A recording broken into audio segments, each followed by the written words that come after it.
저희 이 시간 하나님 주시는 말씀 같이 보도록 하겠습니다. 누가복음 24장 33절에서 39절 말씀입니다. 누가복음 24장 33절에서 39절 말씀을 저와 여러분이 한 절씩 교독하고 마지막 절은 합독하도록 하겠습니다. 곧 그때로 일어나 예루살렘에 돌아가 보니 11 제자 및 그들과 함께한 자들이 모여 있어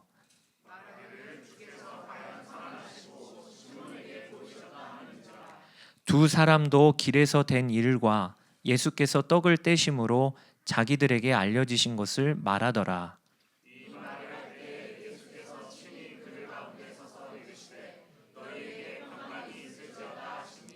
그들이 놀라고 무서워하여 그 보는 것을 영으로 생각하는지라.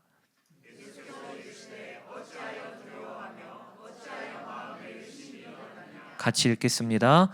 내 손과 발을 보고 나인 줄 알라. 또 나를 만져보라. 영은 살과 뼈가 없으되 너희 보는 바와 같이 나는 있느니라. 아멘. 제가 선한목자교회에서 함께 사역하셨던 한 부목사님이 계신데요. 그 부목사님이 참 특별한 이야기를 저한테 해주셨어요. 어느 한 날은 교회 로비에서 성도들과 이렇게 대화를 하고 있는데 그 목사님은 자녀가 5명입니다. 많죠. 4명입니다. 4명. 그런데 그 4명 중에 그 어린 자녀가 뒤에서 얼마나 짓궂게 아빠를 괴롭히는지 성도와 대화를 하는데 똥침을 하고 그리고 옷을 잡아당기고 그러니까 막 도무지 성도와 대화하기가 너무 어려운 거예요. 그런데 성도 앞에서 어떻게 할 반은 할 수는 없고 그냥 웃는 얼굴로 대화를 잘 마치고 돌아오면서 화가 머리끝까지 나더랍니다. 집까지 갈 때는 웃었어요. 그리고 문 열고 들어가자마자 폭발한 거예요. 너 도대체 뭐가 문제야? 왜 이러니? 그랬더니 돌아오는 대답이 너무 충격적이었습니다. 아이가 뭐라고 대답하냐면 아빠는 우리 보고는 웃지 않잖아요. 이야기를 들어보니까 이 아이가 집에서 보는 아빠와 교회에서 성도를 대하는 아빠가 너무 다른 거예요. 집에만 들어오면 피곤하다. 그리고 들어가서 자고 인상은 팍팍 쓰면서 피곤한 기색이 역력한 게 아빠의 얼굴이었는데 아니 교회에 와서 보니까 아빠가 저렇게 웃네? 아니 아빠의 표정이 왜 이렇게 밝지?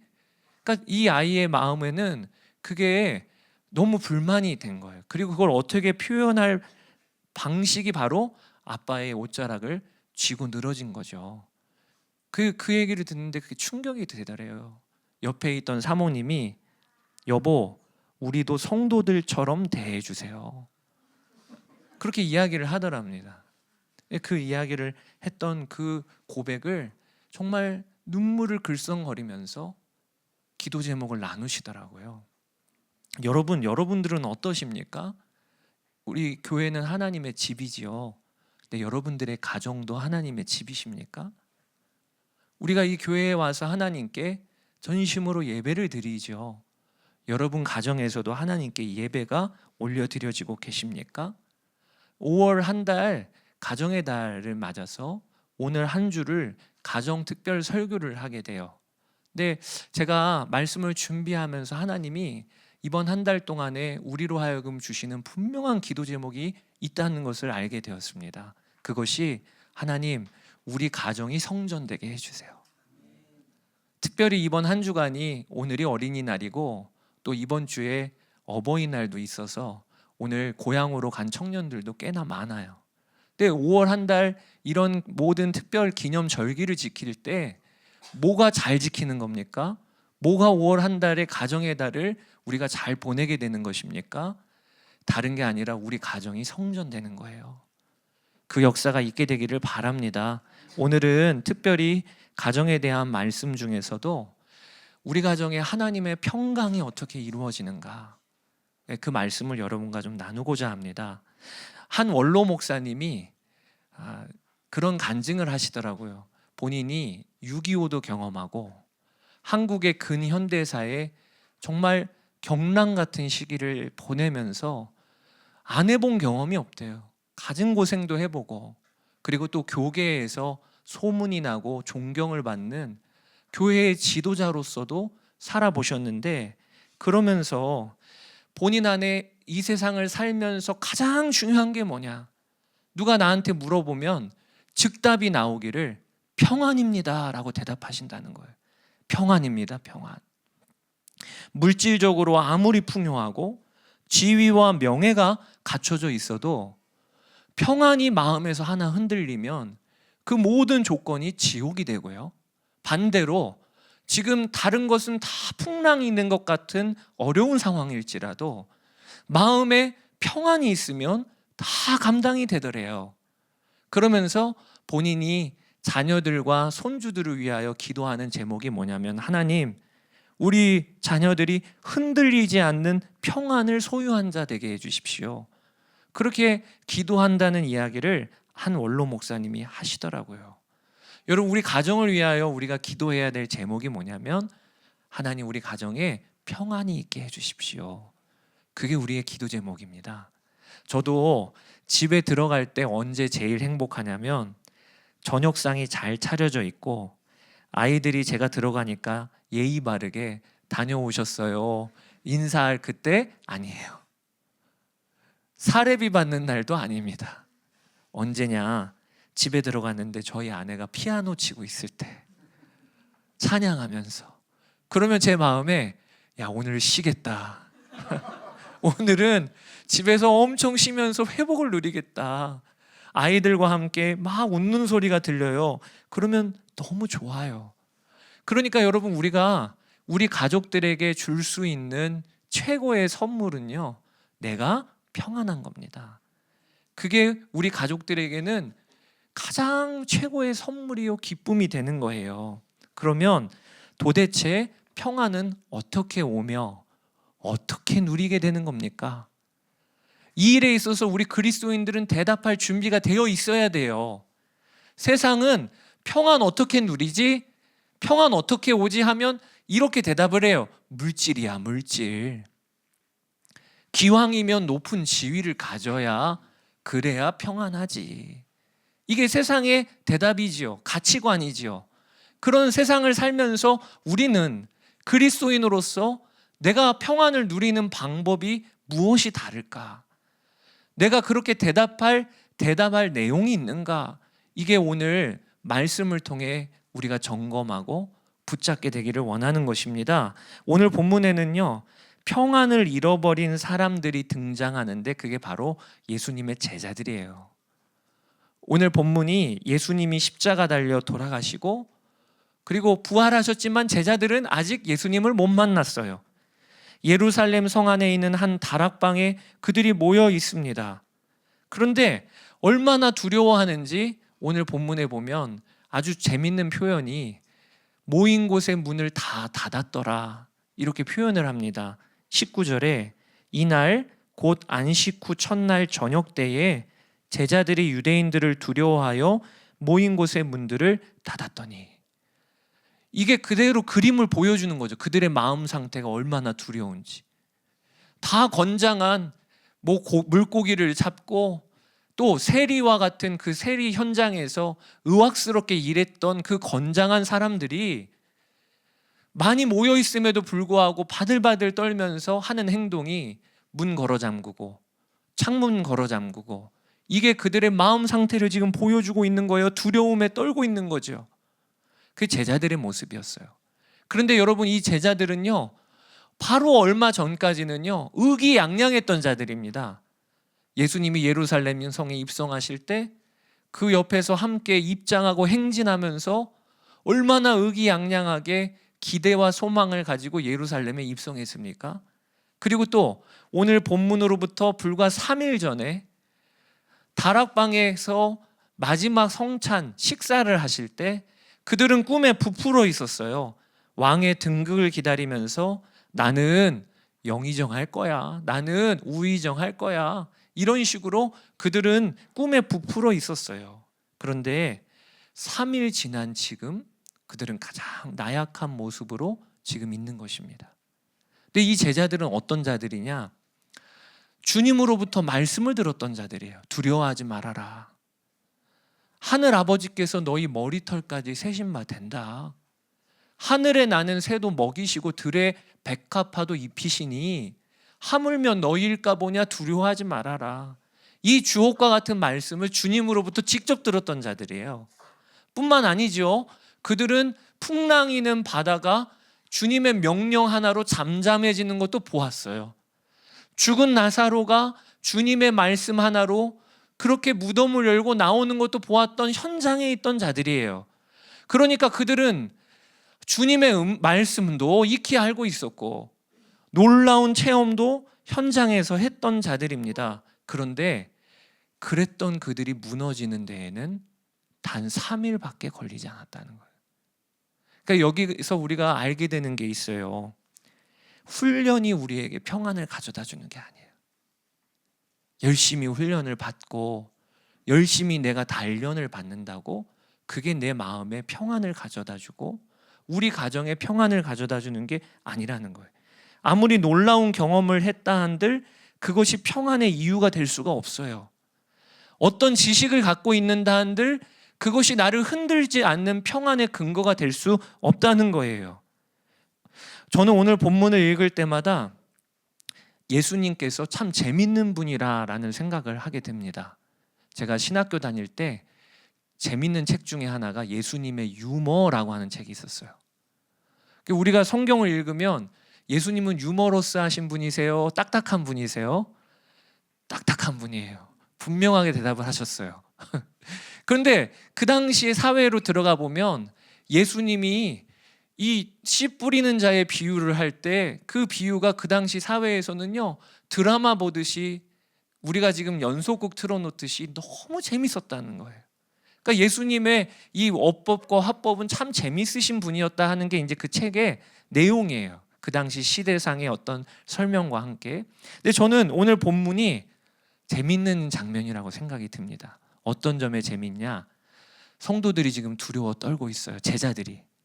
그래서 모인 곳에 문을 다 닫았어요. 그러면 주님이 그거 아셨으면 어떻게 입장하셔야 돼요? 문 두드리고 제자들 안심시키신 후에 그리고 나다 두려워하지 마. 문 좀 열어봐. 그리고 입장하셔야 되는 거 아니에요? 그런데 오늘 본문에 보면요. 예수님이 문을 안 여시네요. 노크도 안 하시네요. 그리고 지금 제자들이 두려워 떨고 있는데 예수님이 제자들 가운데까지 걸어가시네요. 그리고 짜잔 하신 거예요. 나다 이러면서 짜잔 하신 거예요. 그래서 오늘 본문에 보면 제자들이 얼마나 놀랐는지 뭐라고 하고 있냐면 그 보는 것을 영으로 생각하였다. 이렇게 나와 있어요. 37절. 그들이 놀라고 무서워하여 그 보는 것을 영으로 생각하는지라. 그러니까 이 말은 다른 말로 풀이하면 귀신이야. 너무 깜짝 놀라서 기겁을 한 모습이 오늘 본문의 내용입니다. 그러니까 여러분, 예수님께서 왜 이런 방법으로 제자들이 두려워 떨고 있는 그 정중앙까지 가셔서 거기에서 너희에게 평강이 있을지어다. 첫 마디가 그 말씀이었거든요. 그리고 원어로 하면 샬롬이에요. 샬롬 이렇게 하신 거예요. 왜 예수님께서 그렇게 하신 걸까? 제자들 놀래켜 주시려고? 약 올리시려고? 아니에요. 예수님이 제자들에게 그림으로 보여주시려고 그렇게 하신 거예요. 무슨 그림이냐? 평안은 어떻게 오는가? 샬롬은 무엇인가? 라는 것을 제자들에게 몸소 경험하게 하시려고 그렇게 하신 게 예수님이 두려워 떨고 있는 제자들의 정중앙에 서 계신 것이 얘들아 이게 샬롬이야. 그걸 보여주시려고 그렇게 하신 거예요. 제자들에게 예수님이 정중앙에 서셔서 제자들 가운데 제자들이 보게 되는 그 모습이 얘들아 이게 평안이야 라는 것을 보여주시려고 예수님께서는 그렇게 제자들의 정중앙까지 걸어가셔서 너희에게 평강이 있을지어다 라고 말씀하고 계시는 거예요. 저는 이 말씀을 오늘 꼭 여러분께 드리고 싶었어요. 우리의 삶에, 우리의 가정에 예수님이 정중앙에 서시는 것이 평안이에요. 가정에 아무리 불화가 많고 남편과 아내 사이에 성격이 안 맞아도 남편이 아내를 바라볼 때 예수님이 정중앙에 서 계시다는 건 꼭 그런 그림이죠. 예수님을 통하여 아내를 봐요. 반대도 아내도 남편을 볼 때 예수님을 통하여 남편을 봐요. 그러면 그게 샬롬, 평안이라는 거예요. 여러분, 자녀들이 말을 안 듣고 속을 썩여도 자녀와 부모 사이에 예수님이 정중앙에 계시면 안심하셔도 됩니다. 왜냐하면 그러면 그 자녀는 하나님이 세우시기 때문에 그래요. 제가 어느 한 집사님을 아는데 그 집사님이 아내와 이혼하고 아들을 혼자 키우셨어요. 늘 엄마의 빈자리가 아이에게는 미안하지요. 아빠로서는. 그래서 아빠로서는 최선을 다해 이 아이에게 잘해줬어요. 뭐 5월 달이 되면 아이와 함께 여행도 가고, 그리고 아이가 학원을 다니면 앞에 가서 늘 기다렸다가 픽업해서 데려오기도 하고, 아이의 요구는 언제든지 즉각 들어주는 아빠였어요. 그런데 어느 한 날 근무 중에 전화가 왔는데 경찰서에서 연락이 온 겁니다. 근데 경찰서에서 대뜸 하는 말이 아이가 지금 친구들과 오토바이를 훔쳐서 다니다가 잡혔다는 거예요. 너무 큰 충격이었어요. 아니, 우리 아이는 지금 학교가 있을 시간인데 또 어떻게 경찰에서 연락이 왔지? 다시 물어보셨대요.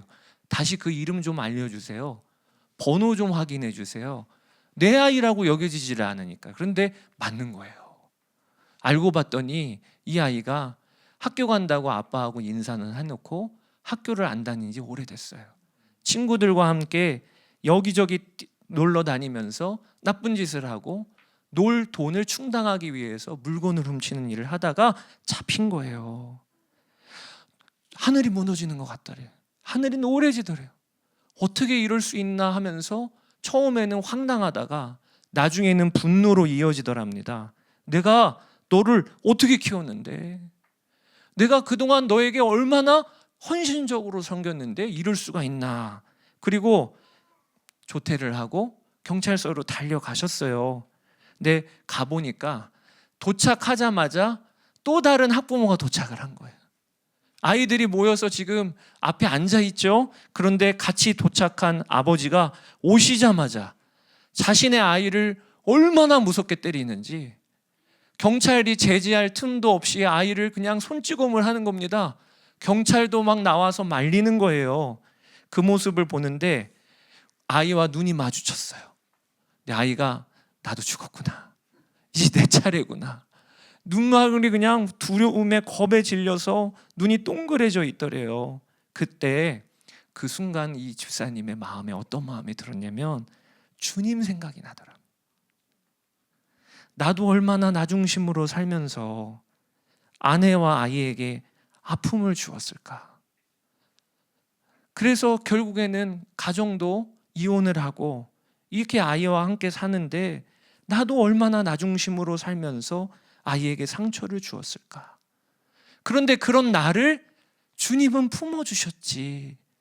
이렇게 생각이 미치니까요, 이 아버지가 그 아이한테 가서 무릎을 꿇어요. 그리고 이렇게 기도를 했답니다. 다 듣는 자리에서, 주님, 제가 문제 아빠입니다. 제가 문제 아빠예요. 저 때문에 사랑하는 내 아들이 이렇게 고생을 합니다. 그런데 그런 말을 고백하는 순간 그렇게 눈물이 터지더래요. 경찰서에서 막 펑펑 울면서 기도를 했는데요, 그 다음에 뭐라고 얘기하시냐면 아이가 양이 됐어요.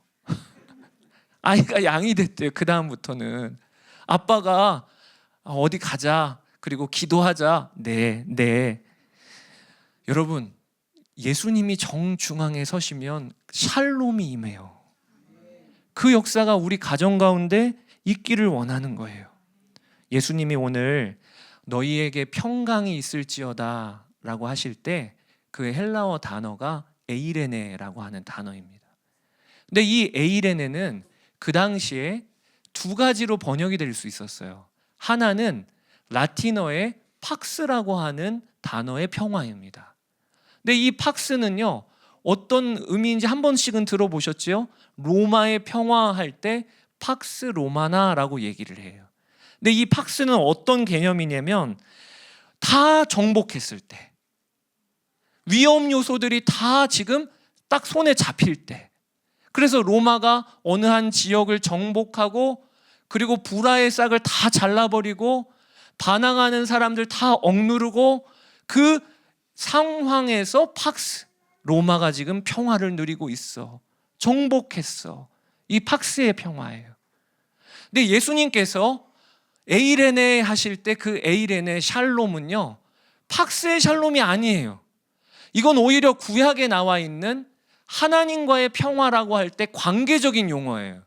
이건 무슨 의미냐면 상황은 하나도 안 바뀌었어요. 여전히 문제가 많아요. 그런데 하나님과의 관계가 열렸을 때 그때 말하는 말이 샬롬인데 그 샬롬을 예수님이 신약의 에이레네라고 표현을 하고 계시는 거예요.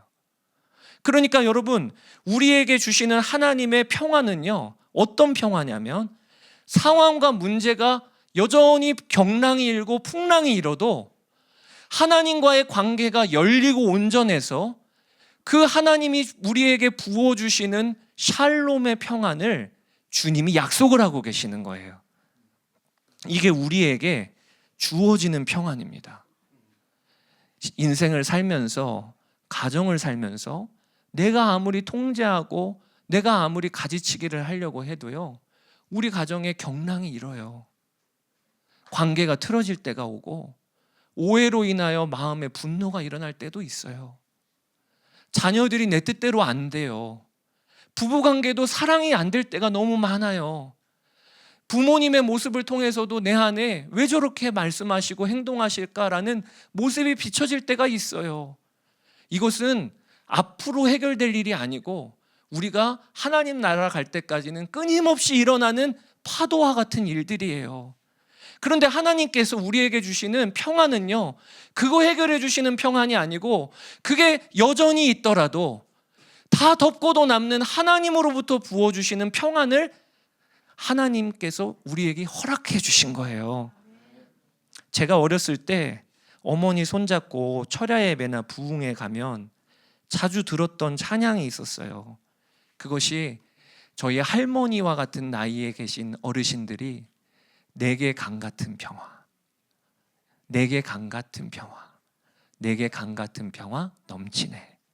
그리고 또 그 다음에 9절에 내게 샘솟는 기쁨, 내게 샘솟는 기쁨 넘치네. 근데 제가 지금에 와서 돌아보면 정말 엄청난 믿음의 고백이에요. 저희 할머니 때의 그 삶은요, 지금도 어렵다고 하지만 얼마나 빡빡하고 괴로운 시절이었나요? 전쟁으로, 그리고 보릿고개로, 그리고 자녀들 중에는 병에 걸려서 자기 배로 낳은 자녀들 중에 한둘은 그렇게 일찍 세상을 떠나는 가정들이 그렇게 많았어요. 저희 할머니도 두 아이를 잃었어요. 그런데 주제곡이 내게 강 같은 평화, 내게 샘솟는 기쁨, 이게요 하늘로부터 부어지는 평안이고 우리 안에서 솟아나는 기쁨이에요. 그 일을 주님이 우리에게 약속하신 거예요. 그리고 그 약속의 모습을 보여주면서 어떻게 그게 주어지느냐? 예수님이 정중앙에 서실 때. 여러분, 남편을 볼 때, 아내를 볼 때, 부모님을 볼 때, 자녀를 볼 때, 형제 자매를 대할 때 예수님을 생각하며 대해보세요. 이게 우리를 엄청 다르게 해줍니다. 우리 가정에 주님은 오셨어요. 그래서 우리가 믿음으로 그걸 취하고 남편을 대할 때, 아내를 대할 때 지금 내 앞에 주님이 함께 계심을 믿고 인정하고, 그리고 주님을 통하여 말을 건다. 이게 우리 가정의 평안의 이유가 되는 거거든요. 꼭 여러분께 소개해주고 싶은 장로님 한 분이 계세요. 그 장로님이 집사님이실 때 사업이 망하고 술로 인하여 망가진 인생을 사셨어요. 어디까지 갔냐? 노숙자로 집을 뛰쳐나가서 술로 그리고 또 음주가 얼마나 그리고 약으로 인생을 완전히 포기했습니다. 그런데 그때 아내가 그를 끝까지 붙잡아 줬어요. 그리고 장로님과 권사님이신 부모님이 아들을 포기하지 않았습니다. 그리고 교회 공동체가 그 집사님을 끝까지 품어줬어요. 길에서 자니까 교회 와서 자라. 그래서 새벽 예배를 드릴 때 커튼을 한쪽에 쳐주고 거기서 재웠대요. 저 같으면 진짜 그럴 수 있었을까 싶은 생각을 교회가 결정하셨더라고요. 밤새 술 마시고 여기 와서 새벽 예배 드리는 그 시간에도 코 골며 자고, 그렇게 교회가 그를 품어주셨어요. 그러면서 그 집사님의 내면에 변화가 일어나기를, 하나님의 말씀이 들리기 시작을 하고, 그리고 결정적으로 어느 한 집회에, 선한목자교회 금요 성령 집회에 갔다가 주님이 내 안에 계시다고 하는 말씀이 레마의 말씀으로 품어진 거예요. 그리고 그의 인생이 완전히 바뀌었습니다. 이런 난데 주님은 나를 떠나지 않으셨다. 이런 난데 주님은 지금도 내 안에 계시다. 이게 진리의 말씀으로 붙잡아지니까 그 다음부터 술 끊고 도박 끊고 그리고 가정을 지키고, 그러다가 나중에는 교회 간사로 들어와서 자기와 같았던 노숙자들을 조건 없이 섬기는 거예요.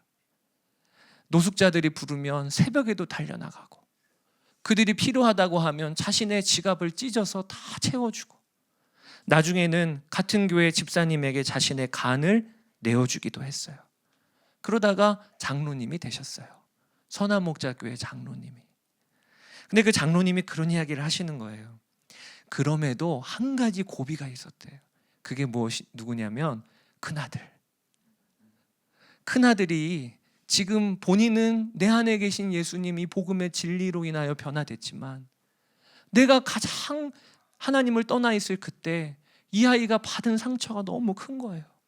그래서 게임에 중독되어 늘 시간을 쏟고 아예 게임기에 들어가 사는 거예요. 아무리 이 아이에게 쏟아붓고 가르치고 훈계하고 타일러도 이게 해결이 안 되는 겁니다. 폭력적이고 게임에 중독되어 있고. 그래서 아버지로 인하여 마음이 닫혀있는 이 아이에게 도무지 어떻게 할 방법이 없더래요. 그러다가 어느 한날 주님께서 기도 중에 마음에, 내 안에 계신 예수님이 계시다면 예수님으로 말해야지, 예수님으로 이 아이를 대해야지. 그러면서 본인이 결단을 하기를, 나는 사랑이야. 예수님이 내 안에 생명이시니까 예수님 사랑이 내 사랑이야. 그러니까 아이를 대할 때 어떤 믿음으로 대했냐면 사랑이 말씀하시는 거야. 예수님이 아이를 만나는 거야. 이 믿음으로 아이를 만나기 시작하신 거예요. 그래서 아이가 게임을 해도요, 사랑이 아이를 만나는 거니까 화낼 일이 아니에요. 예수님이라면 예수님의 사랑으로 아이를 감당하시겠어요? 못하시겠어요? 이 믿음이 달라진 거예요. 그리고 나서 1년, 3년 그러다가 아이가 변화가 일어나기 시작했어요. 그리고 지금은요, 그 아이가 내 인생에 가장 존경하는 이가 누구냐? 나의 아버지다. 제가 그걸 보면서 예수님을 중심으로 가정에서 산다는 건 바로 저거구나. 여러분, 오늘도 우리는 예수 생명으로 사는 거잖아요. 그게 복음의 진리예요. 앞으로 나에게 일어날 일 더 수련하면 나에게 어느 정도 그 등극에 오를, 아닙니다. 우리는 이미 예수 생명이 내 생명이 되셨어요. 믿음으로 가정에서 살아보세요. 내가 가정에 가면 예수님이 가시는 거야. 내가 가정에서 나의 남편과 아내를 대할 때, 자녀를 대할 때, 부모를 대할 때 예수님의 사랑이 그 사람을 대하는 거야. 이 믿음이 바뀌는 것에서부터 역사가 일어나요. 가정의 달, 우리 믿는 성도의 가정에 예수님이 정중앙에 서셔서 평강이 임하여 우리 비올드 교회 안에 모든 가정 안에 그 간증이 있게 되기를 주의 이름으로 축복합니다.